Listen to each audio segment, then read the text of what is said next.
here we go. So Beth, if you remember last time, I gave a reading exercise to you and Don.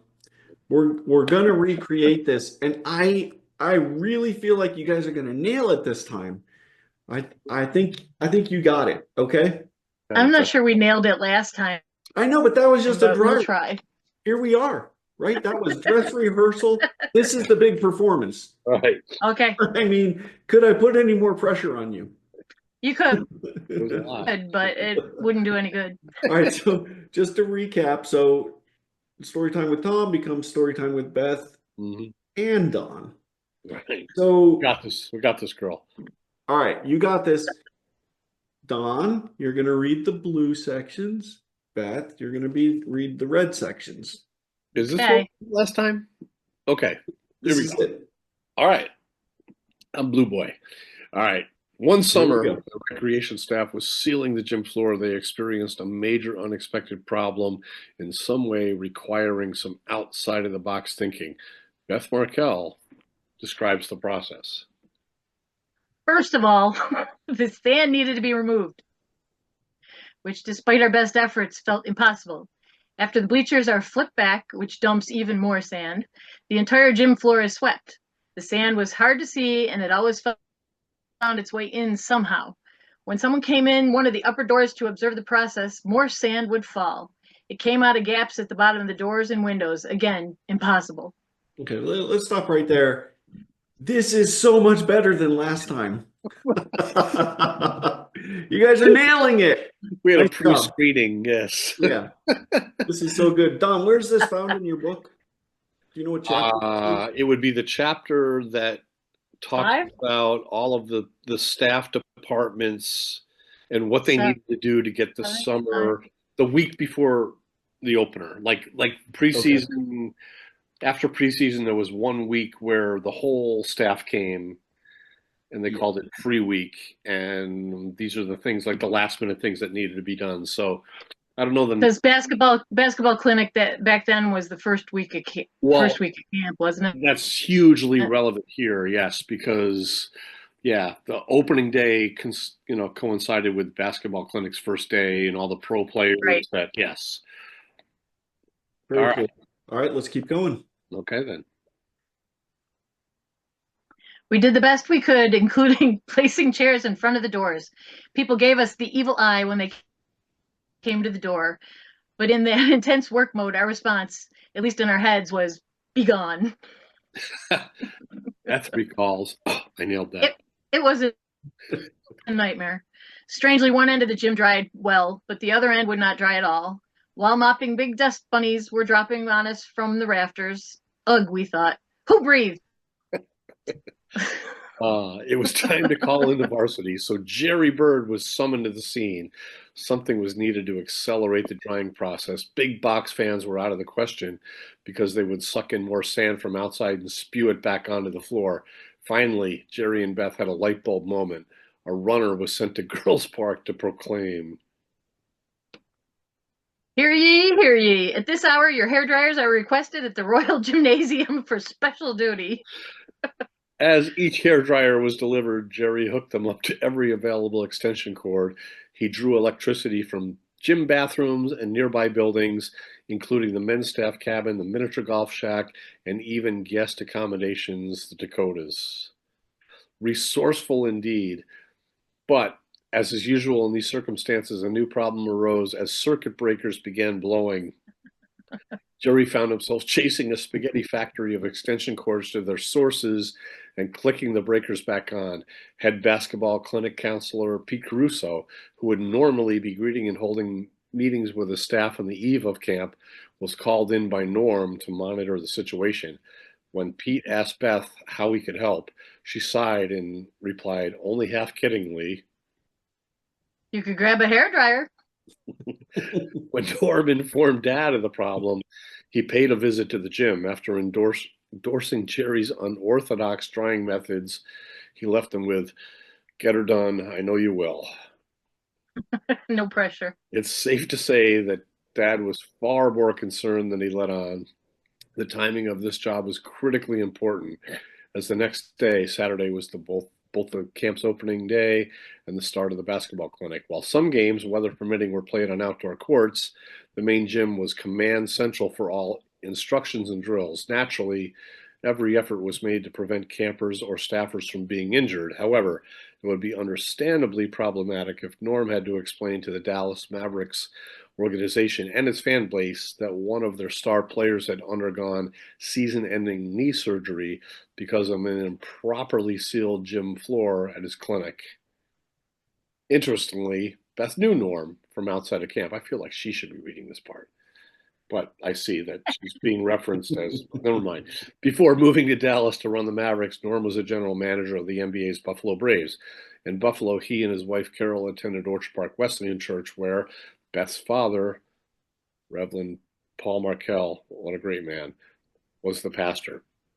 Given this level of familiarity, Beth felt comfortable enough to periodically update Norm on the progress. More importantly, she assured him that the staff wouldn't leave until the floor was completely dried. Finally, at about 2 a.m., Jerry determined that the floor was ready. The good Lord let it dry just in time, said Beth. Well done, because you just said it right there. Well done. Oh, okay, well. Now, mind you, I was 17. I was 17 years old at the time, or 17 or 18, and I had never refinished a floor in my life. And Norm had come. They had come to our church several weeks until their house was ready in the North Towns, and then they ended up. I think they were up in Williamsville someplace. I think so. Yeah.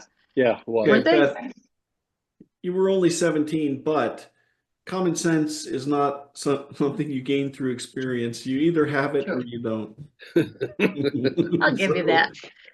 Yeah. It was pretty down to the minute, that's for sure. Well, So, yeah. My dad has told me, again, if however I referenced it right there, that this situation was far more stressful than the story lent itself to be. Like, whatever Yeah. there, multiply it by 2x in terms of how important it was to get it ready for the next day. Well, as an NBA fan too, I mean, I realized the severity of the, especially the summer Jason Kidd came in and everything else, because you didn't want to be responsible for ending their careers before they started. Right. Yeah. There's a lot of because he was a draft pick. He hadn't played yet. He was just a draft pick when he was there. First round pick. Yeah. Yep. So. Yeah. Okay. Well, and then Jerry Bird had a few other things to do. The week before camp, he should have been in 1,000 other places, other than helping us. But too funny. We were kind of in a pickle. Yeah. Yep. So, but we did. We got her done. All right. So we need to recreate this moment as well from when you were on, Beth. So you're familiar at this point, you're very familiar.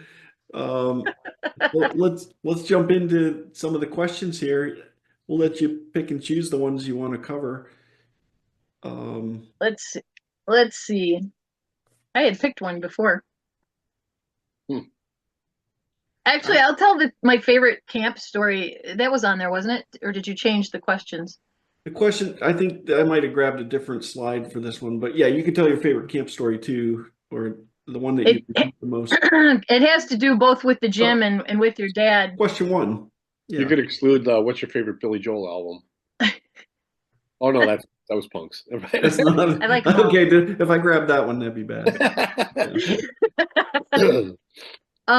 Speaking of the gym floor and your dad, when I used to, and I think you may have a slide of this, when I used to ref the men's games on Thursday nights between the staff and the guests, there was one particular week that it was a really like a barn burner. I can't remember if it went into overtime or what, but Al Fisher and I were reffing, and I gave a kid a technical foul because he slammed the ball on the floor and it bounced higher than his head. And the rules say if you slam the ball and it bounces higher than the person who slammed its head, it's an automatic technical.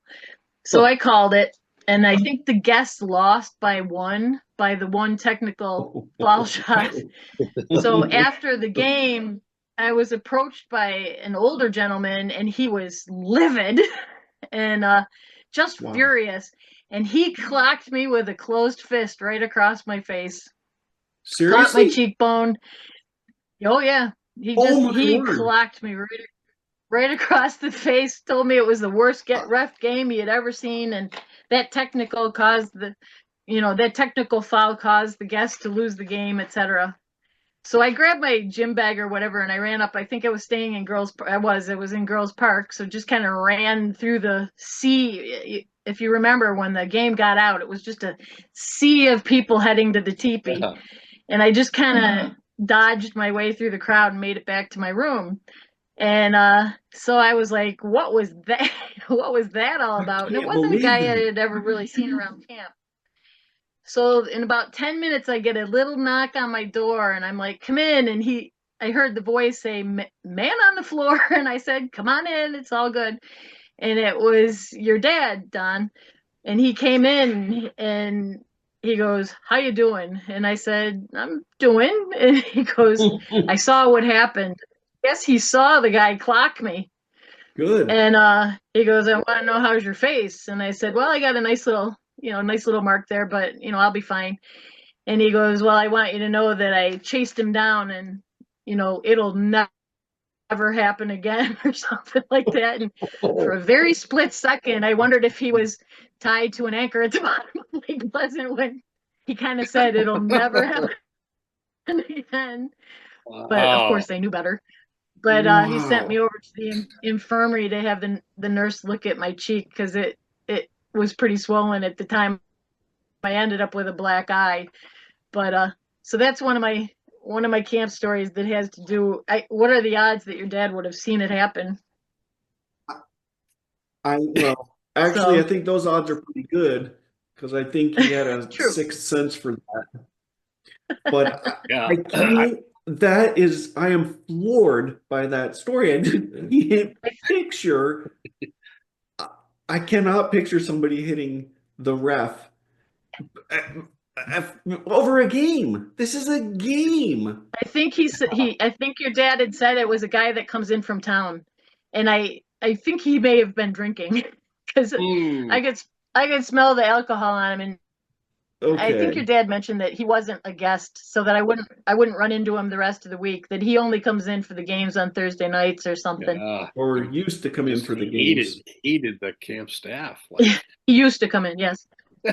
So yeah. Wow. Yeah, his dad had a good sense of, he used to watch the games from behind the staff bench and just, survey back and forth. But then he would, if you remember in the old gym, there was the lobby, and then from the lobby with the ping pong tables. Yeah, ping pong tables to the left side, the gym from the left side or the right side.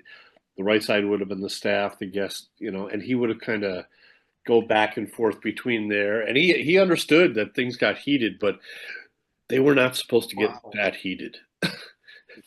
No. Do you have a picture, Tom, of the bench that had Ed Shoot in it? I don't know if your dad's standing behind them in that picture. That could be. Let me see. It says basketball or Ed Shoot. Oh yeah. Well, that's a good segue. If we're gonna, although we might have a couple questions here to still. I can tell you another real quick one while you're looking for it. Yeah. When they started the whitewater rafting trip, and we would do the caravan up to,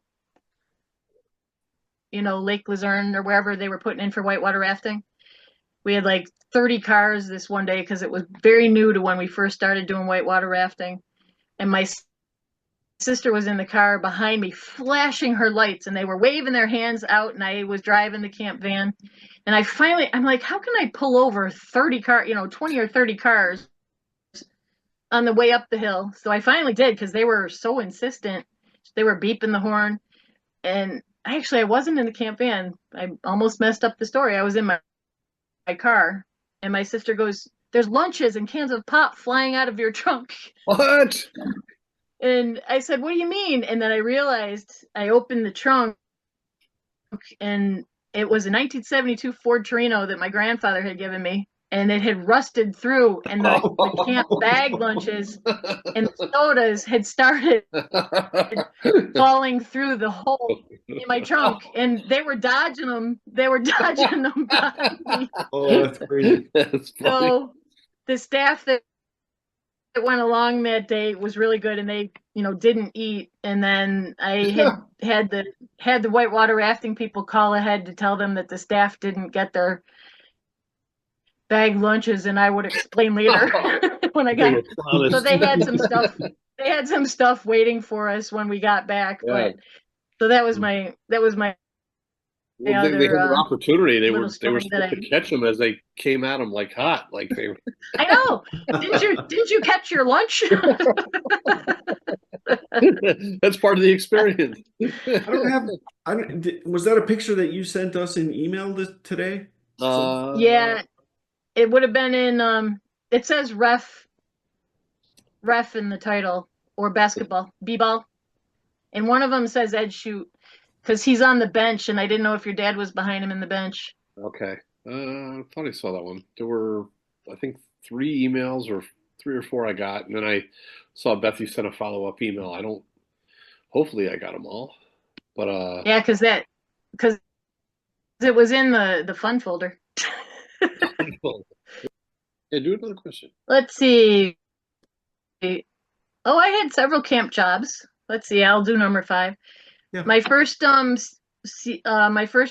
in 1980, I was the messenger. And back then, the messenger didn't stay in the gatehouse. We sat in a room in the back of the Woodlands office, and Ev Olson, I think, was the registrar. And we folded concert programs and did little tasks. Sure. And then when someone got a message, there was like a Mr. Rogers bicycle that was the camp bicycle. The big old fenders and the big old handlebars and stuff. It was blue. And we would ride to whatever accommodation it is on the camp bicycle and tape the messages on the doors for people, because obviously it was before cell phones. Yeah, and, I mean, that job no longer exists. Correct. I'm assuming. Okay. Yep. And so that was my first summer, because I was 15 turning 16. And then I worked in the teepee for Mr. Fisher. And then I also worked teepee and childcare. And then I was ready to go to rec staff when I think your dad asked me if I would stay on teepee one more year to make the transition between Mr. Fisher and Mr. Ballman, his first year. So I was the teepee manager, assistant manager, for an extra year when the Ballmans first came. So I was both under Mr. Fisher and under Mr. Ballman for a year, and then I moved over to rec. You trained Mr. Ballman. Well, I wouldn't say trained, but I gave him the lay of the land. And Mike was a little shrimp when he came. He was just a little guy, and boy, did we had fun with him. Well, that's amazing. I love His that. mom gave me carte blanche to, if he starts bugging you, you just, you can do whatever you want to him. And I was like, anything?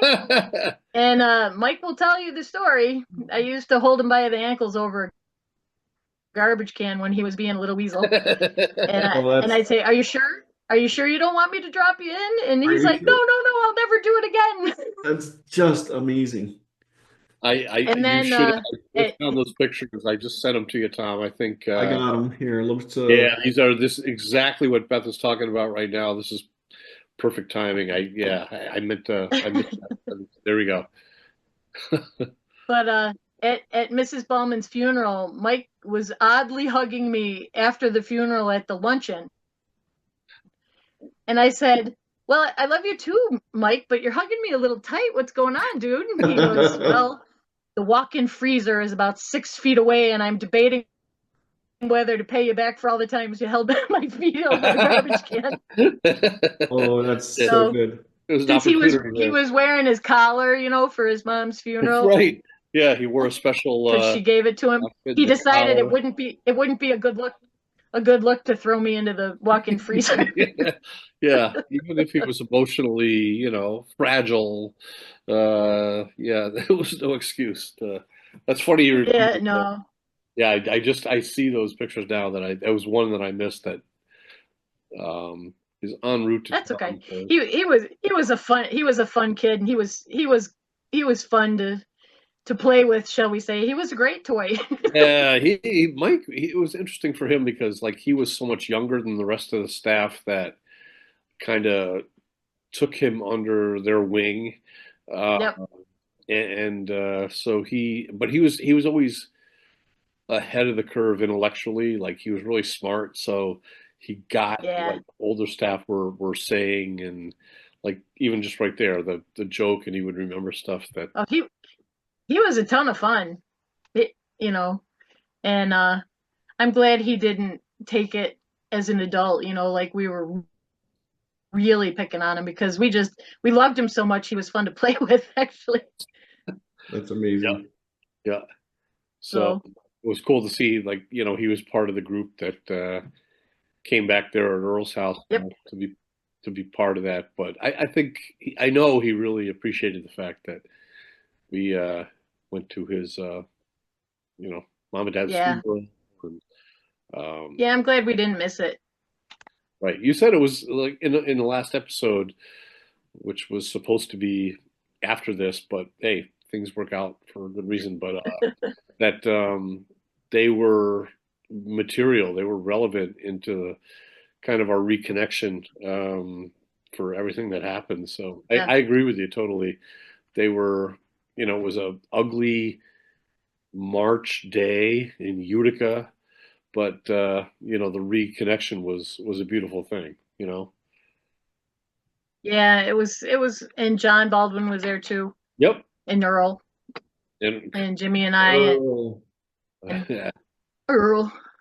And so no, it was nice, because that led to the little Rochester reunions that we had, That's right. and then Doug's pancake breakfast as well, Yep. to So, seeing everybody. yep. Well, But Tom's probably just getting these other pictures, but in the meantime, if you want to take a stab at another yeah, question. yeah, take another question while I'm I'm almost. glad I'm glancing at these. Let's see.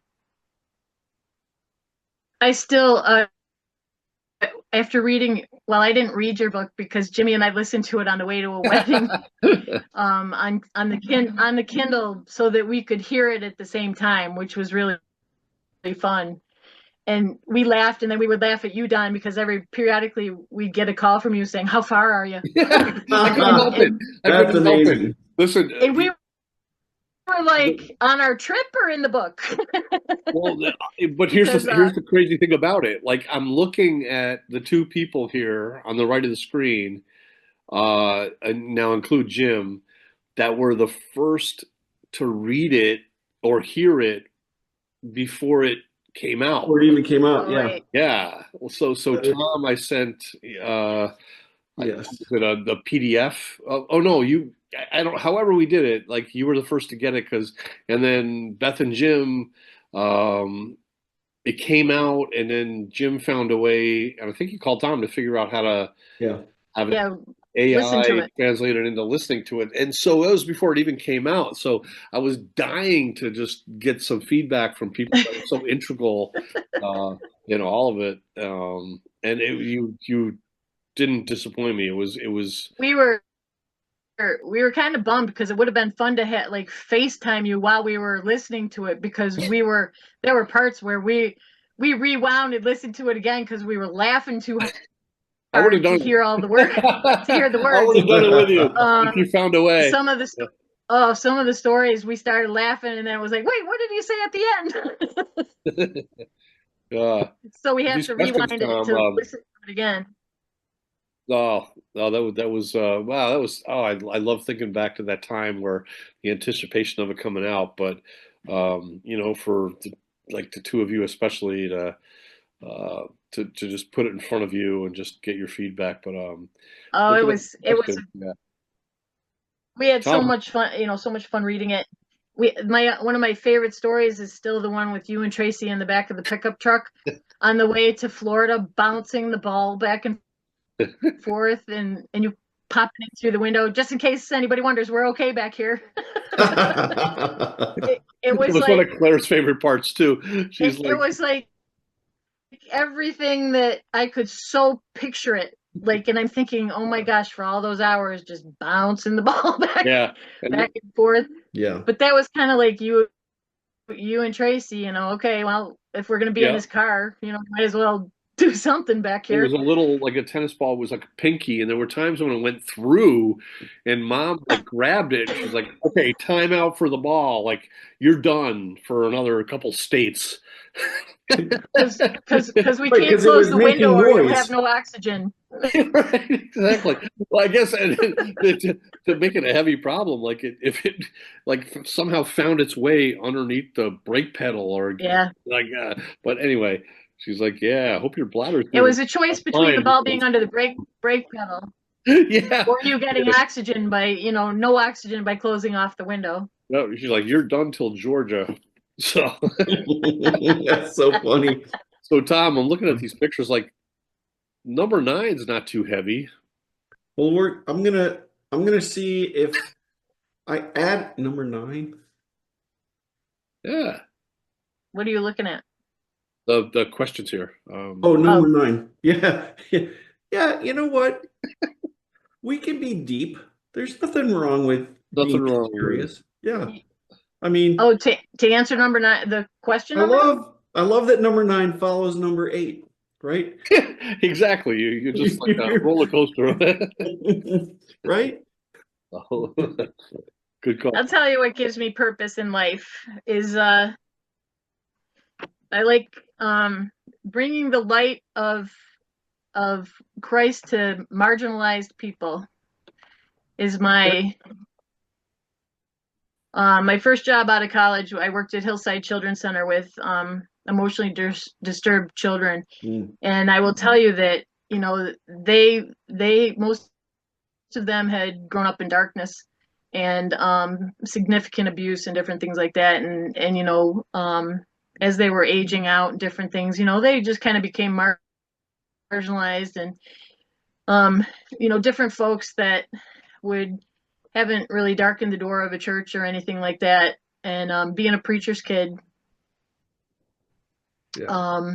with my dad, my dad was quite big on being in the world and not of it, Yep. because otherwise you can't let your fear keep you from being in the world and not of it, because then the people that need to see the light will never see it.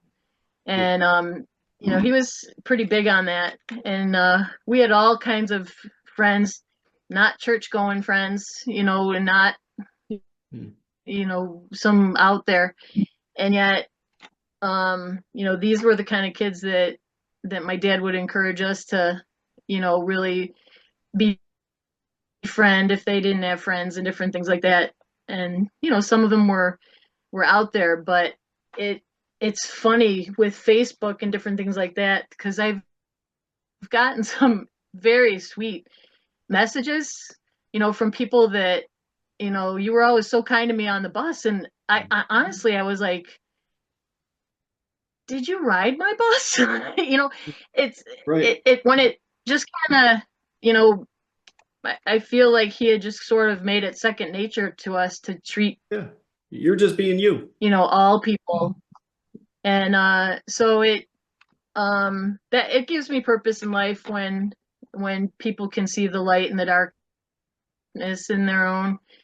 And when sometimes I will say, as my dad would say, the family of God is just as dysfunctional as every other family on earth.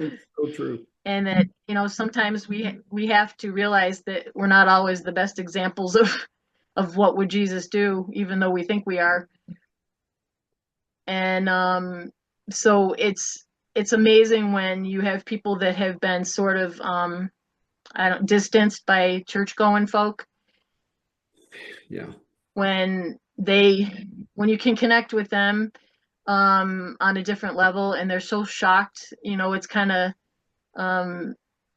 for lack of a better way to explain it, it's kind of like they'll know we are Christians by our love, and that gives me purpose to share love with, especially those that have sort of been rejected by the church, because I think Jesus spent a whole lot of time with a whole lot of sinners, and Geez, that's yeah. I've always got that, for lack of a better word, but that vibe from being around you, and that goes all the way back to.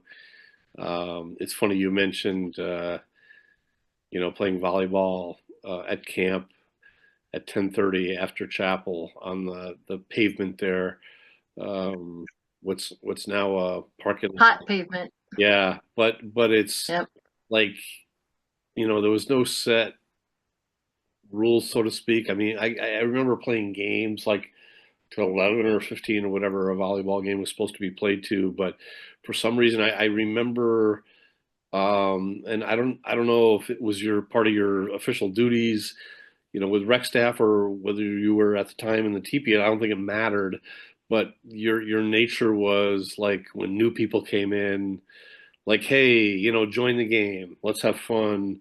And there was still an element of, competition to the game to make it, not for nothing. But you just had a way of bringing people in, and trying to ensure that they felt like, they were part of it. And that was a really good experience. But I remember, that was just the way you rolled. And then, in recent years here, I have some much more, uh, uh, examples of, with my own family, in some time that they've had a chance to get to know you, where you're still that exact same person. So for all these years in between, um, I can only imagine the people that you've touched in that way. And Love it. your dad was, yeah, he was just the way you described him, but he was even more so like someone that just made people feel comfortable being around them, and letting the guard down, so to speak, so that if he was going to speak to them, about Jesus, they would be, their guard would be down, so they'd be Yeah. receptive to it. It's one of the things that does give me purpose, and it also makes me feel a little connected to him now that he's gone. So Well, thank you for answering number 9 to demonstrate we can be serious. I appreciate we that. can. That was really I brought good. it up as a joke almost. No, it only, was- only in the way, Okay. like I was reading through, all of a sudden, whoa, it's a heavy one there. I love it. I love It's it. like any other camp reunion. We kind of just go in and out of all of those things, Yeah, I don't know. seamlessly. Pretty much. All right, we're gonna see now if I added these pictures to the slide deck. I don't know if I need to refresh because I did it on a different computer. Let's see if we can move on and pick up those photos we missed.